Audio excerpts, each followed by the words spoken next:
Hello নমস্কার, Anita's flavour ফাইন্ডে আপনারা সবাইকে স্বাগত জানাই। আমরা মহিলাদের শরীরের গঠন সবসময় চেঞ্জ হতে থাকে। বিয়ের আগে একরকম থাকে আর বিয়ের পরে অন্যরকম হয়ে যায়। আমারও বিয়ের পরে শরীর একদম রোগা ছিল। আফটার প্রেগনেন্সি আমার শরীর হঠাৎ করে অনেক মোটা হয়ে যায় আর আমি অনেকই ফ্যাটি হয়ে গেছি। এখন আমার আগের ব্লাউজগুলি একটাও আমার গায়ে হয় না। আর বুকের দিক কতটা গ্যাপ আপনারা দেখতেই পাচ্ছেন। আর পিঠের শেপটা অনেক ছোট, আমি স্কোয়ার শেপে দিয়েছিলাম, এখন এটাকে আমি গোল গোলা করব। যে কোনো ছোট ব্লাউজকে কিভাবে বড় করা যায় একদম ইজি প্রসেসে, চলুন আসুন দেখে ফেলি। আগে আমি 32 সাইজের ব্লাউজ পরতাম, এখন আমার 34 সাইজের ব্লাউজ লাগে। আর যদি আমি গোল গোলা বড়ো করে নেই তাহলে আমার পিঠকেও বড়ো করতে হবে, মানে ব্লাউজের নিচের দিক আমার আর একটা পট্টি লাগিয়ে দিতে হবে। আর হাতা অ্যাজ ইট ইজই আছে, কোনো বেশি তফাৎ পড়েনি, হাতা আমার ঠিকই আছে। আমি আরেকটা ভিডিও করব যেটা আমার হাতা বড় করা দেখাবো, তা আপনারা কমেন্টের মাধ্যমে অবশ্যই জানাবেন আপনারা হাতা বড় করা দেখতে চান কি না। আর এখানে যে আমার পিঠ আছে স্কোয়ার শেপে আর একদমই ছোট, এটাকে আমার ডিপ করতে হবে আর আমি গোল গোলা করতে চাই। আর সেটার জন্য আমি গোল গোলার আমার একটা ফিটিং ব্লাউজ আছে, এটার মেজারমেন্টই আমি মার্ক করে নেব। আর মার্ক করতে সময় আমি হাফ ইঞ্চ একটু উপরেই রাখবো, কেন কি আমরা সেলাই করতে সময় হাফ ইঞ্চ সেলাইতেই চলে যায় আর আরও ডিপনেস এসে যাবে। এখন মার্কিং জায়গাটাকে আমি স্কেল দিয়ে সমান করে টান দিয়ে দেব। শোল্ডারের দিকে আমি যতটুকু আছে এতটুকুই রেখেছি, একদমই আমি কম বেশি করে নিই। যদি গোল শেপ করতে অসুবিধা হয় তাহলে বাটির হেল্পেও আপনারা গোল করে নিতে পারবেন, মানে হাফ কার্ভ শেপ করে নেব। নিচের দিকে একটু স্লিপিং লাইন রাখতে হয় আর শোল্ডারের দিকে একদমই ধরবেন না। আর কাটতে সময় ভিতরে কাপড়টাকে সরিয়ে হাফ ফোল্ড করে নেবেন আর কাপড়টাকে খুব সমান করে ভালো করে ধরতে হবে। শোল্ডারের দিক একদমই ধরবেন না, কাটতে হবে না, শুধু আমি নিচের দিকই কাটবো যে দিকে আমি কার্ভ শেপ দিয়েছি। আর যেমনি কি আপনারা দেখতে পাচ্ছেন আমি খুব সাবধানে কাটছি, কাপড়টাকে সমান করেই কাটতে হবে। আর শোল্ডারের দিকে একদমই কাটবেন না, যেদিকে কার্ভ শেপ দিয়েছি গোল করেছি ওই জায়গায় আমি কেটে ফেলেছি। আর এখন আমি খুলেও দেখাচ্ছি। আর শোল্ডারের দিকে যে হেম করা আছে আমার আগের ওই সেলাইটাকে আমার খুলতে হবে, একদমই গোল হয়েছে, দেখুন কত সুন্দর হয়েছে। এখন আমি ঠিক মিডলে স্কেল দিয়ে টান দিয়ে একটা মার্ক করে নেব আর কেটে নেব। কাটার পরে দেখবেন আমার অনেকটা বড় করা যাবে আর মিডিলে একটা আমি ডিজাইন তৈরি করব। ডিজাইন তৈরি করার জন্য আমি সেম কালারের শাড়ি থেকে আমি একটু কাপড় নিয়েছি। আর এমন কোনো কথা নাই কি সেম কালারই নিতে হবে, আপনারা যে কোনো কালার বা যে কোনো কাপড় আপনারা নিয়ে নিতে পারবেন। আমার কাছে সেম কালারের কাপড় ছিল তাই আমি সেম কালারের কাপড়ই নিয়ে নিয়েছি। আর যদি বাই কালারের মধ্যে ডিজাইনিং ব্লাউজ দেখতে চান তাহলে আমাকে কমেন্টের মাধ্যমে অবশ্যই জানিয়ে দেবেন। আর ডিজাইন তৈরি করার জন্য আমি ছোট ছোট প্লেটস অনেকটাই দিয়ে দেব।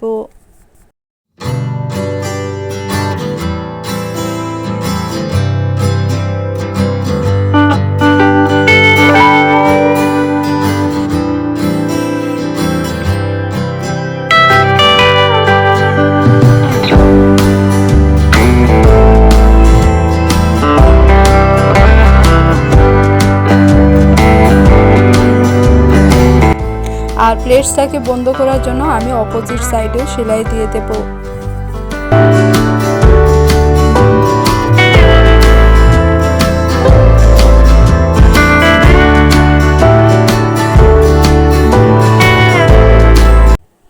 আর যে প্লেটস আছে এটাকে অপোজিট ডাইরেকশনে এইভাবে মুড়িয়ে নেব। আর প্রত্যেকটা প্লেটসকে এইভাবে মুড়িয়ে ঠিক মিডিলে আমি সেলাই দিয়ে দেব।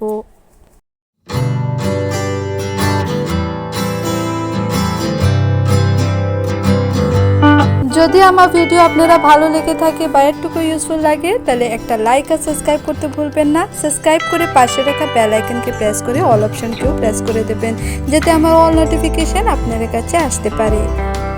আর এখানে আমার সুন্দর একটা ডিজাইন তৈরি হয়ে গেছে, যে কোনো অ্যাঙ্গেলে দেখলে এটা সুন্দরই লাগবে।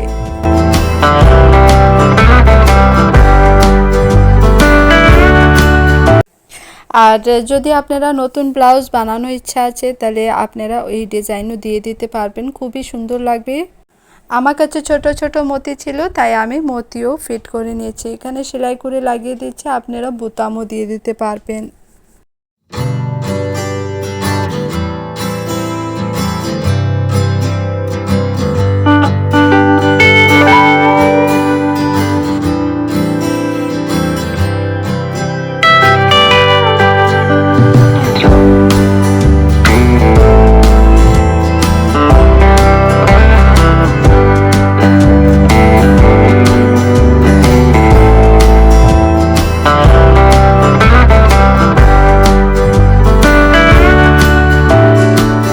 এখন এই ডিজাইনটাকে ঠিক ব্লাউজের মিডিলে আমি বসিয়ে দেব। ডিজাইন বসানোর আগে ফার্স্ট যে ব্লাউজ আমি হাফ করে রেখেছিলাম কাটা জায়গাটা আমার মুড়ি দিয়ে দিতে হবে। তো এইভাবে আমি সিম্পলভাবে মুড়ি দিয়ে দেব। আর এখানে আমার মুড়ি দেওয়া কমপ্লিট হয়ে গেছে। এখন আমি ডিজাইনটাকে সিম্পলভাবে নিচে বসিয়ে দেব আর উপরে আমি ব্লাউজটাকে রেখে চাপ সেলাই দিয়ে দেব। আর এই দেখুন আমার সেলাই করা কমপ্লিট হয়ে গেছে। এখানে আমি সিম্পলভাবে ডিজাইনটিকে বসিয়ে দিয়েছি আর গলাও আমার অনেকটাই বড় হয়ে গেছে। আগে অনেকটাই ছোট ছিল, স্কোয়ার শেপে ছিল আর অনেক ছোট ছিল, আর এখন দেখুন আমার পুরো ফিটিং ব্লাউজ হয়ে গেছে।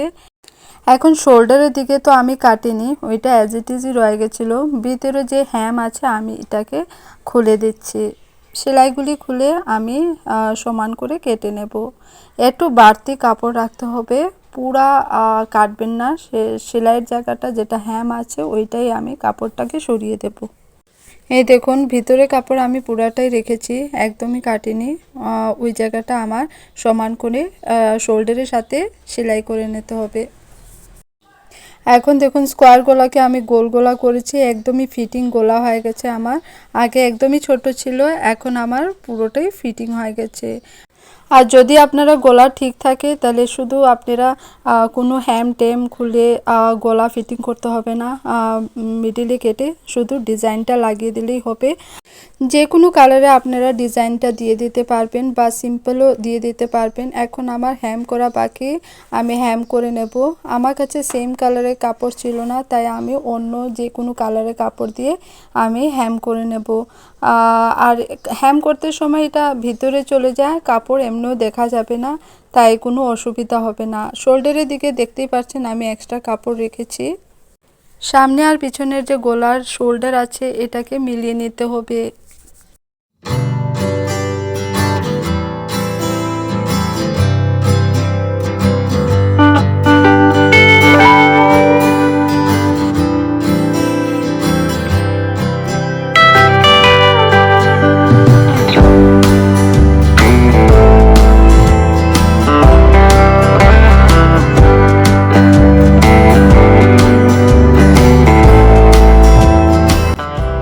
এখন এখানে আমি চাপ সেলাই দিয়ে দেব।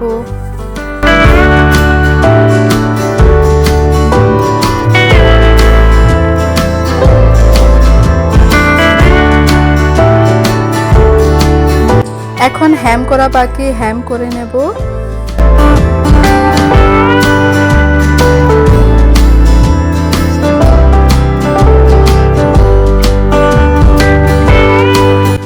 আর এখানে আমি হ্যাম করার পরেও কিছুই বোঝা যাচ্ছে না কি আমি অন্য কালারের যে কাপড় ইউজ করেছি।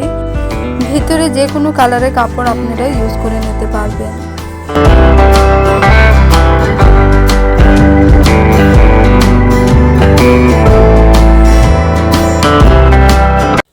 এখন আমার বুকের জায়গাটা এক্সটেন্ড করতে হবে। আমি 2 ইঞ্চ বেশি কাপড় এক্সটেন্ড করব, তাই আমি 2টা কাপড় জোড়া দিয়ে দিয়েছি আর এভাবে আমি মুড়িয়ে চাপ সেলাই দিয়ে দেব।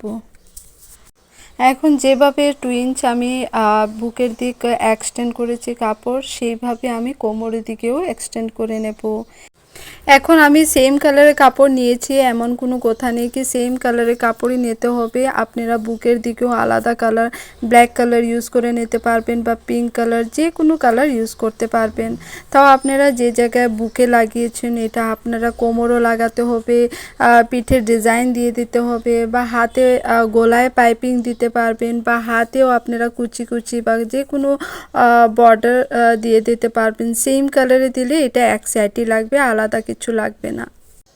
এখন দেখুন আমি স্কোয়ার ছোট গলা ছিল, আমি এটাকে কেটে বড় গোল গলা করেছি। যদি আপনারা গলা ঠিক থাকে তাহলে কোনো কাটতে হবে না, কিছু করতে হবে না, শুধু পিঠের দিক মিডিলে কেটে নিলে ব্লাউজটা বড় হয়ে যাবে আর গলাও বড় হয়ে যাবে, কিছুই করতে হবে না, শুধু ডিজাইনটাকে বসিয়ে নিতে পারবেন। আর এমন কোনো কথা নাই কি সেম কালারই দিতে হবে, বাই কালারও করতে পারবেন। আমি এটার উপরে আরেকটা ভিডিও বানাবো। এই দেখুন কোমরটা আমি চওড়া করে নিয়েছি, আর এটার উপরে আমি এখন চাপ সেলাই দিয়ে দেব। অ্যাকচুয়ালি ব্লাউজে কিছুই কাটাকাটি করতে হবে না, আমার পিঠে একটা কাট লাগিয়ে ডিজাইন বসিয়ে দিলেই হতো। বাস গলাটা আমার কাটতে হয়েছে, যদি গলাও আমার ঠিক থাকতো, ছোট না থাকতো, তাহলে আমার গলাও কাটতে হতো না। তাই আমার স্কোয়ার গলাকে গোল গলা করতে হয়েছে, বেশি ছোট ছিল। আর যদি আপনারা গলা ঠিক থাকে তাহলে শুধু মিডিলে কাট দিয়ে একটা ডিজাইন বসিয়ে দিলেও অনেকটা চওড়া হয়ে যাবে, কিছুই কাটতে হবে না। এটার উপরেও আমি আরেকটা ভিডিও বানাবো, যদি আপনারা কমেন্টের মাধ্যমে আমাকে জানিয়ে দেবেন। আর এখানে আমি কোমর টোমর কিছুই কাটিনি। আর গোল্ডেন কালারের যে লাইন আছে আমার অলরেডি ছিল, আপনারা এ জায়গায় একটা লেজও বসিয়ে দিতে পারবেন। মনে করে নেন কিছু কন্ট্রাস্ট কালার আপনারা ইউজ করতে চান, পিঙ্ক, ব্ল্যাক বা ব্লু, তাহলে সেম কালার আমি যে জায়গায় কোমরে লাগাতাম ওই ডিজাইনেও লাগিয়ে দিতাম। আর হাতাতেও সেম কালার দিয়ে আমি কুচি কুচি বা বর্ডার দিয়ে দিতাম, বা আপনারা গলায় একটু পাইপিংও দিয়ে দিতে পারবেন, একটা সেট হয়ে যাবে, খুবই সুন্দর লাগবে। আর যদি কন্ট্রাস্ট কালার ইউজ করতে চান আপনারা ওই তিনটা জায়গায়ও কালার ইউজ করে নিতে পারবেন। আর যদি গলায় পাইপিং না দেওয়ার ইচ্ছা থাকে তিনটা জায়গায় লাগালেও খুব সুন্দর লাগবে। আর যদি গলা একদমই কাটতে চান না আর শুধু ডিজাইনটা লাগিয়ে দিলেও অনেকটা চওড়া হয়ে যায়, কিছুই কাটাকাটি করতে হয় না। আর এই দেখুন আমার বুকের জায়গাটাও আমি অনেকটা এক্সটেন্ড করে নিয়েছি, কোমরের জায়গাটাও এক্সটেন্ড হয়ে গেছে, আর আমার গলাটাও বড় হয়ে গেছে। বাস একটা জয়েন্ট লাগিয়ে দিলে হয়, কিছুই কাটাকাটি অ্যাকচুয়ালি করতে হয় না। আর ব্লাউজটাকে খুলেও আমি দেখাচ্ছি কত কম মার্জিন, ভিতরে একদমই কাপড় ছিল না। আর ব্লাউজ সব দিকে সব কিছু যদি ঠিক থাকে তাহলে বুকের দিক এক্সটেন্ড করলেও হয়, তখন বেশি কিছু সেলাই করতে হবে না। এখন এই ব্লাউজটা কতটা ফিটিং হয়েছে আমার ফাইনাল লুকসও আমি দেখিয়ে দিচ্ছি। কত সুন্দর গোল গলা হয়েছে আর একদমই ফিটিং হয়ে গেছে। আর ডিজাইনটা লাগানোর পরে আমার গলাও চওড়া হয়ে গেছে, একদমই ছোট ছিল। আর বুকের দিকেও এক্সট্রা কাপড় লাগানোর পরে চওড়া হয়ে গেছে। যদি আমার ভিডিও আপনারা ভালো লেগে থাকে বা একটুকু ইউজফুল লাগে তাহলে লাইক, শেয়ার ও সাবস্ক্রাইব করতে ভুলবেন না। আর কমেন্টের মাধ্যমে অবশ্যই জানিয়ে দেবেন আমার এই ভিডিও আপনারা কেমন লেগেছে। আবারই দেখা হবে নেক্সট ভিডিওতে। Thank you for watching my ভিডিও। Stay safe and happy till then, bye by.